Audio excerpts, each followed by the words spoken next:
RRS news पर हैं मोहित शर्मा जी। और मोहित शर्मा ने वो आरोपी तथा मणिपुर चल रहा है उस पर अपना विस्तृत प्रस्तुति रखे हैं। आइए हम देखते हैं आरआरएस न्यूज। कोई नेता का बेटा न कभी सड़क पे शहीद होता और न कभी कोई आत्महत्या करता। आत्महत्या करने वाला या तो इस देश में गरीब किसान और मजदूर होता है या फिर इस देश का जो मामूली निचले स्तर का वर्ग है बस वही होता है। तो मोदी हो रहा है ना? आप अमेरिका होके आए हैं? मीडिया, भारतीय मीडिया तो दिखा रहे हैं। एक मिनट, सांसद ऑटोग्राफ लेने के लिए तरस रहे हैं। मैं क्या बोल रहा हूँ आपसे, एक मिनट सुनिए। आप होके आए हैं अमेरिका? होके आए हैं आप अमेरिका? बोलिए।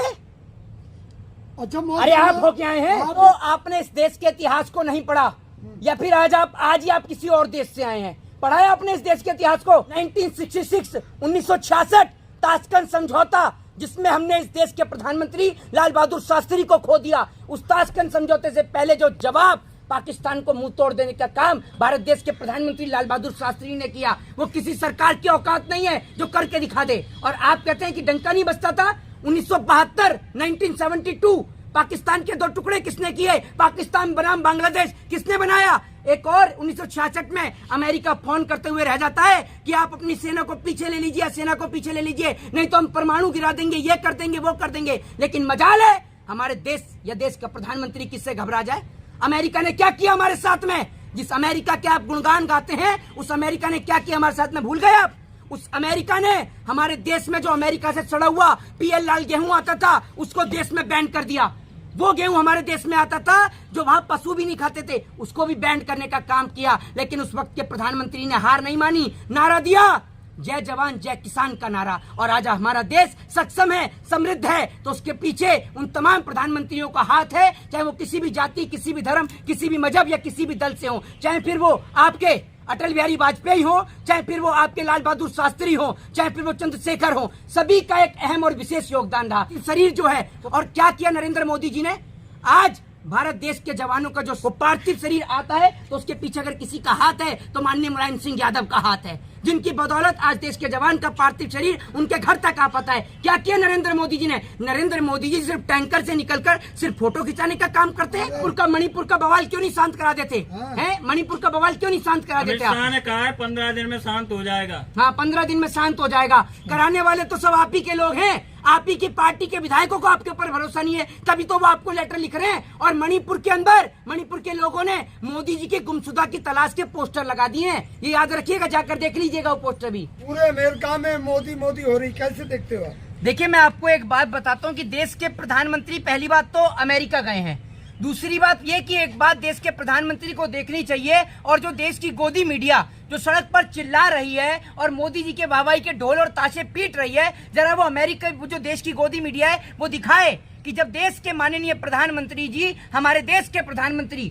भारत देश कोई छोटा मोटा देश नहीं है, भारत देश के प्रधानमंत्री जब दूसरे देश में जाते हैं तो वहां का कोई सेना का कोई बड़ा अधिकारी या फिर जो बाइडेन उनको रिसीव करने के लिए क्यों नहीं पहुंचते हैं? क्यों हमारे देश के प्रधानमंत्री को वहां पर अपमानित किया जाता है? इस सवाल का जवाब दें। लेकिन देश की गोदी मीडिया, कोई भी मीडिया इस बात को नहीं दिखा रही है। क्यों नहीं दिखा रही है? आप एक बात मुझे बताइए। दूसरी सबसे बड़ी बात जो हम देश के प्रधानमंत्री से कहना चाहते हैं कि भारत देश का एक अहम हिस्सा जल रहा है, आप उसके ऊपर बोलने को तैयार नहीं है। प्रधानमंत्री का मणिपुर के ऊपर चुप और मौन क्यों है? क्यों नहीं बोलते देश के प्रधानमंत्री जी मणिपुर के ऊपर? और आज मैं आपको बता दूं, मेरे साथ में एक्स आर्मी ऑफिसर बैठे हुए हैं जो कि इंडियन आर्मी से रिटायर हैं। एक और इस देश में एक बात कही जाती है, एक विधान, एक परिधान, एक निशान और एक संविधान। यही बात इस देश में कही जाती है ना, तो फिर क्यों इस देश के अंदर जो पेंशन है या जो तमाम जो सुविधाएं हैं वो अलग अलग दी जाती हैं? सबको एक जैसी सुविधाएं क्यों नहीं दी जाती हैं? पिछले 4 महीने 5 दिन से एक्स आर्मी ऑफिसर जो हैं वो 1 रैंक 1 पेंशन को लेकर दिल्ली में धरना प्रदर्शन कर रहे हैं, लेकिन सरकार के कान पर जूं नहीं रेंग रही है। फौजी साहब, यही है ना? आपको 1 महीने से बैठे हुए, 4 महीने से बैठे हैं ना आप? 4 महीने 5 दिन से बैठे हुए हैं जी। और सरकार ने जो सेना का मनोबल तोड़ने की नीति बनाई है जी, जो एक 1 रैंक 1 पेंशन का ही मुद्दा नहीं है, सोचने का विषय है कि सैनिकों में मतभेद का पेंशन देकर या तनख्वाह देकर देश की सुरक्षा में सेंध लगाने का काम कर रहे हैं। इस सेंध लगाने से सैनिक का मनोबल गिरने से किसको फायदा होने वाला है? देखो मोदी जी ने कहा था अमेरिका में सबका साथ, सबका विकास और सबका प्रयास, लेकिन जनता यहाँ की प्रयास नहीं कर रही है, तो दोष मोदी जी को क्यों दे रहे हैं आप लोग? जिस देश के अंदर अस्थिरता उत्पन्न हो रही हो, ऐसी परिस्थितियां हो, किसान फुटपाथ पे हो, सैनिक फुटपाथ पे हो और मणिपुर किसी से छुपा नहीं हो, इतनी बड़ी आपदा हो और फिर बहुत सी चीजों में भाग लिया जा रहा हो, इसको इस देश के लिए बड़ी विडंबना ही कहेंगे कि ये बहुत बड़ी विडंबना है कि इस देश की समस्याओं से बढ़कर विदेशी दौरा हो गया। विदेश नीति मजबूत करना भी तो जरूरी देखिए, मैं है। आपको एक बात बता दूं, जिस देश के अंदर आप और हम हर त्योहार मनाते हैं, दिवाली आ गई, दिवाली गई तो ईद आ गई, ईद गई तो रमजान आ गया, रमजान गया तो होली आ गई, होली गई तो राखी आ गई, राखी गई तो सावन आ गया, कोई ना कोई त्योहार इस देश में आता रहता है। लेकिन कोई मुझे इस सवाल का जवाब दे कि जो फौजी ना कोई त्योहार मनाने के लिए अपने घर पर आता है, जो फौजी अपनी बहन से अपनी कलाई के ऊपर राखी नहीं बंधवा पाता, जो फौजी इस देश के अंदर ईद नहीं मना पाता, दिवाली नहीं मना पाता, ईद, दिवाली, होली, रमजान कोई छुट्टी नहीं पा पाता, वो फौजी पिछले 4.5 महीने से सड़कों के फुटपाथ पर बैठे हुआ है। लेकिन देश की सरकार के कान पर जू नहीं रेंग रही है।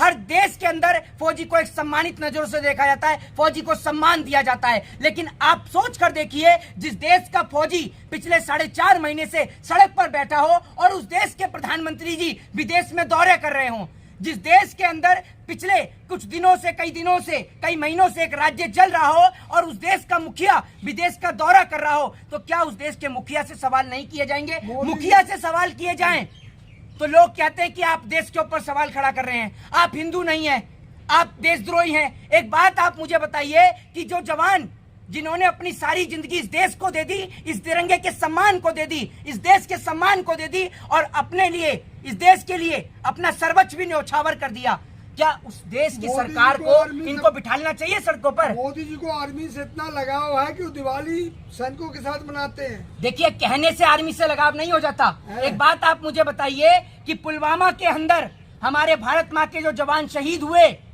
जब उनको शहादत दी गई, उनको जो शहीद श्रद्धांजलि दी गई, बस उसी वक्त पर सारे नेता मौजूद थे। क्या उसके बाद किसी नेता ने, मंत्री ने या प्रधानमंत्री ने ये जाकर देखा कि उनका घर और परिवार कैसे चलेगा, उनकी बेटियों की, उनकी बच्चियों की शादी कैसे होगी? आपने सोचा? ये सिर्फ सेनाओं के नाम पर वोट बटोरने का काम करते हैं और कुछ नहीं करते। बाकी देश के प्रधानमंत्री जी को देश की सेना के प्रति जरा सी भी हमदर्दी नहीं है। अगर सेना के प्रति हमदर्दी होती तो अग्निपथ जैसी स्कीम इस देश में नहीं लेके आई जाती, अग्निवीर जैसी स्कीम इस देश में नहीं लाई जाती। इस देश के अंदर अगर हम कहते हैं कि सरकार के पास बजट नहीं है, तो कोई हक, कोई अधिकार नहीं है देश के मंत्रियों को, एमएलए को और एमपी को पेंशन देने का। अरे युवाओं को मौका दिया गया भाई अग्निवीर में। एक बात आप मुझे बताइए, नेता क्या करते हैं? कोई मुझे सवाल का जवाब दे और कमेंट बॉक्स में जरूर बताएं कि इस देश के नेता क्या काम करते हैं। सरहद का जवान इस देश के तिरंगे के लिए शहीद होता है, सरहद का जवान इस देश के तिरंगे के लिए अपना सर्वस्व न्यौछावर कर देता है। सरहद का जवान ना तो धूप देखता है, ना बरसात देखता है, ना आंधी देखता है, ना तूफान देखता है, ना बर्फ देखता है, वहां खड़ा रहता है बॉर्डरों की हिफाजत करने के लिए, सरहद की हिफाजत करने के लिए। लेकिन हमारे देश की सरकार क्या देती है उन्हें बदले में? तो सीमा सुरक्षा के लिए $3 अरब का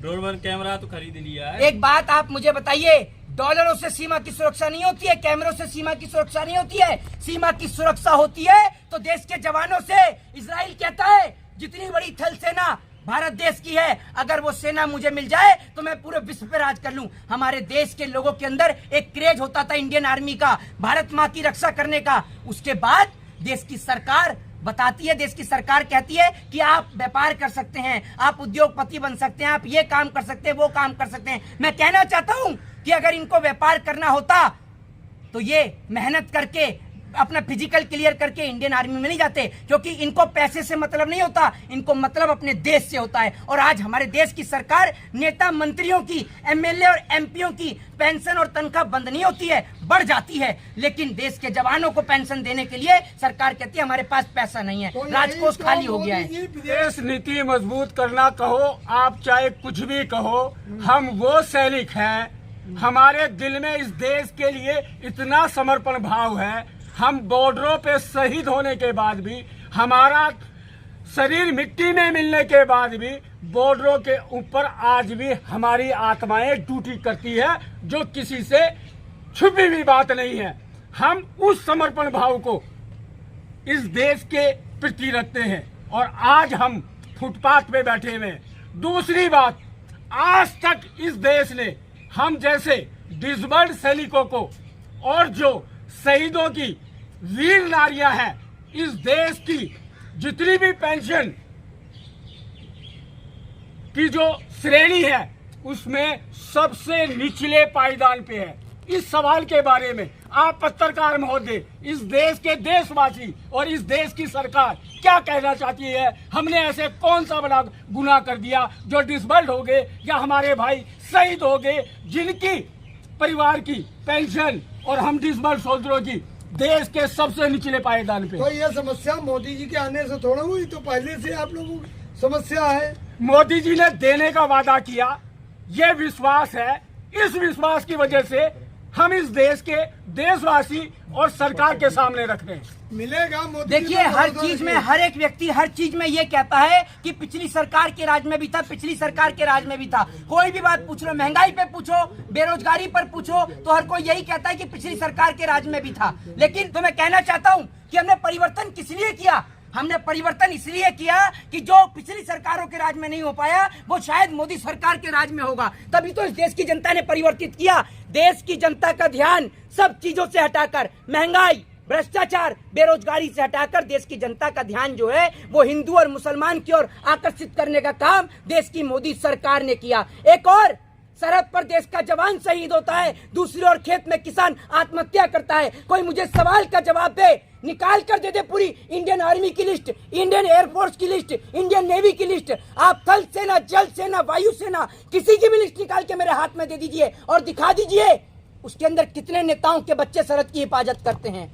अगर जल सेना में कोई हमारा जवान शहीद होता है तो वो किसी किसान का बेटा होता है। थल सेना में हमारे देश का कोई जवान शहीद होता है तो वो किसी किसान का बेटा होता है, किसी मजदूर, किसी आदिवासी का बेटा होता है। अगर हमारा एयरफोर्स में कोई भाई जवान शहीद होता है तो वो किसी गरीब किसान का बेटा होता है या मजदूर का बेटा होता है। कोई नेता का बेटा न कभी सड़क पे शहीद होता और न कभी कोई आत्महत्या करता। आत्महत्या करने वाला या तो इस देश में गरीब किसान और मजदूर होता है या फिर इस देश का जो मामूली निचले स्तर का वर्ग है बस वही होता है। वो तो और शुरुआत कर रहे हैं ना। मोदी जी तो पूरे देश दुनिया में अब भारत का सम्मान का मनोबल बढ़ा रहे हैं और आप लोग विरोध कर रहे हैं उनका। देखिए सर, मैं आपको एक चीज बताऊं, आप कितने देश घूम के आए, जरा मुझे सवाल का जवाब दीजिए। अमेरिका में तो मोदी मोदी हो रहा है ना। आप अमेरिका होके आए हैं? मीडिया, भारतीय मीडिया क्यों? तो दिखा रहे नहीं, हैं। एक आपके मिनट। सांसद ऑटोग्राफ लेने के लिए तरस रहे हैं। मैं क्या बोल रहा हूँ आपसे, एक मिनट सुनिए। आप होके आए हैं अमेरिका? होके आए हैं आप अमेरिका? बोलिए।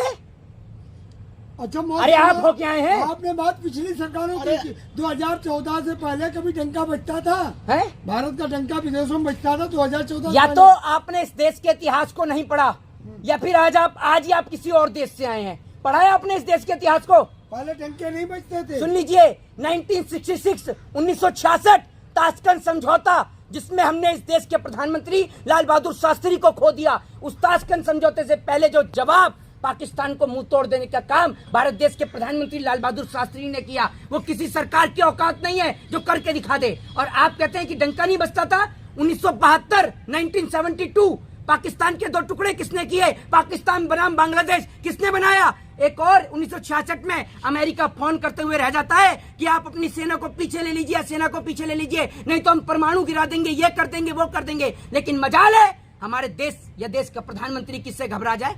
अमेरिका ने क्या किया हमारे साथ में? जिस अमेरिका के आप गुणगान गाते हैं उस अमेरिका ने क्या किया हमारे साथ में, भूल गए आप? उस अमेरिका ने हमारे देश में जो अमेरिका से सड़ा हुआ पीएल लाल गेहूं आता था उसको देश में बैन कर दिया। वो गेहूं हमारे देश में आता था जो वहां पशु भी नहीं खाते थे, उसको भी बैन करने का काम किया। लेकिन उस वक्त के प्रधानमंत्री ने हार नहीं मानी, नारा दिया जय जवान जय किसान का नारा। और आज हमारा देश सक्षम है, समृद्ध है, तो उसके पीछे उन तमाम प्रधानमंत्रियों का हाथ है, चाहे वो किसी भी जाति, किसी भी धर्म, किसी भी मजहब या किसी भी दल से हो, चाहे फिर वो आपके अटल बिहारी वाजपेयी हो, चाहे फिर वो आपके लाल बहादुर शास्त्री हो, चाहे फिर वो चंद्रशेखर हो। सभी का एक अहम और विशेष योगदान रहा। और क्या किया नरेंद्र मोदी जी ने? आज भारत देश के जवानों का जो पार्थिव शरीर है, वो पार्थिव शरीर आता है तो उसके पीछे अगर किसी का हाथ है तो माननीय मुलायम सिंह यादव का हाथ है, जिनकी बदौलत आज देश के जवान का पार्थिव शरीर उनके घर तक आ पाता है। क्या किया नरेंद्र मोदी जी ने? नरेंद्र मोदी जी सिर्फ टैंकर से निकलकर सिर्फ फोटो खिंचाने का काम करते हैं। एक फोन नौ साल मोदी मोदी के नारे लगते हैं। एक 9 साल बेमिसाल। एक फोन पर युद्ध रुक जाता है, हाँ, यूक्रेन और रूस तो का। मणिपुर का बवाल क्यों नहीं शांत करा देते हाँ। हैं? मणिपुर का बवाल क्यों नहीं शांत करा अमित देते आप? शाह ने कहा है 15 दिन में शांत हो जाएगा। हाँ, 15 दिन में शांत हो जाएगा। कराने वाले तो सब आप ही के लोग हैं, आप ही की पार्टी के विधायकों को आपके ऊपर भरोसा नहीं है, तभी तो वो आपको लेटर लिख रहे हैं। और मणिपुर के अंदर मणिपुर के लोगों ने मोदी जी के गुमशुदा की तलाश के पोस्टर लगा दिए हैं, ये याद रखिएगा, जाकर देख लीजिएगा वो पोस्टर भी। और इसीलिए मैं आपसे कहना चाहता हूं कि अगर आप देश में रहते हैं तो देश के जवान और किसान को समर्थन दें। जय हिंद, जय भारत, वंदे मातरम।